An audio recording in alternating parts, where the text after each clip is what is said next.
चिंता मत करना, तुम्हारा टाइम वेस्ट नहीं होगा। इनफैक्ट मैं तो कहता हूँ कि ये कहानी सुनने के बाद तुम्हें किसी और स्टोरी टेलर में इंटरेस्ट नहीं होगा।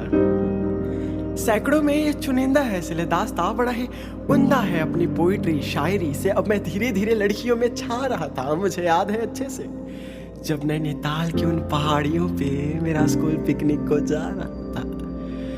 जैसे ही ऊपर पहुंचे तो वो हरी भरी वादियां, उड़ते बादल, मानो क्या दिख रहा था। राइटिंग का कीड़ा तो मुझे बचपन से था, तो बस उस भीड़ से हटकर कोने में बैठकर मैं कुछ लिख रहा था। मुझे बचपन से पहाड़ों से चिल्लाने का बहुत शौक था, तो उस पहाड़ के एक छोर पर जाकर यूं ही चिल्लाने लगा कि ऐ हवाएं, मुझे भी तुम्हारे साथ इन वादियों में कहीं रहना है। ऐसे नहीं, ऐ हवाएं, अरे मुझे भी तुम्हारे साथ इन वादियों में कहीं रहना है। फिर अचानक से देखा कि वो सामने से हंसते हंसते आई और कहने लगी, सुन अनिकेत, मुझे तुझसे कुछ कहना है। मैं तुझसे बहुत प्यार करती हूँ, आई रियली लव यू। शुरू से ही तेरे लिए इस दिल में बहुत केयर था, पर इस शायर की उस दिन सारी शायरी खत्म हो गई जनाब, जब पता चला वो ट्रूथ एंड डेयर का गेम खेल रही थी और ये तो बस एक डेयर था। इट्स ओके, इट्स ओके बोल के बस मैं वहां से निकलने के फिराक में ही था कि उसने मेरा हाथ पकड़ लिया और बोली, I am extremely sorry Aniket.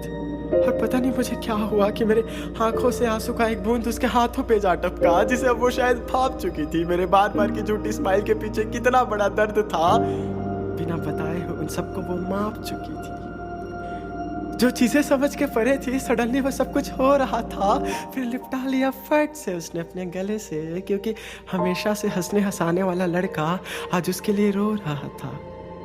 फिर उसके सॉरी के बदले मैंने अपने फ्रेंडशिप का प्रस्ताव रखा, जिसे हल्की मुस्कान पे इडियट बोल के जवाब उसने दे दिया। अरे अपना नंबर तो दिया नहीं, पर जनाब मेरा नंबर ले लिया।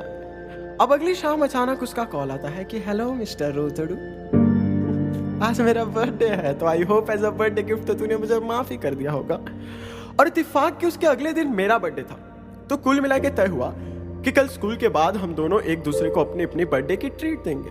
हाँ, मानता हूँ कि इतनी लंबी चौड़ी स्कूल लाइफ में हमारा दोस्ताना थोड़ा लेट था, पर ये तो हम दोनों ही समझ रहे थे कि ट्रीट तो बस एक बहाना है। असलियत में तो ये हम दोनों का पहला डेट था। सारी रात तकिए से लिपट के बस यही सोचता रहा कि जब मैं उसके गले से लिपटा था तो वो पल कितना प्यारा था। पर अगली सुबह जब घंटों तैयार होकर स्कूल गया, तब पता चला कि गए रात बर्थडे पार्टी था उसका ताज होटल में। और वो दिन 26/11 था। 26/11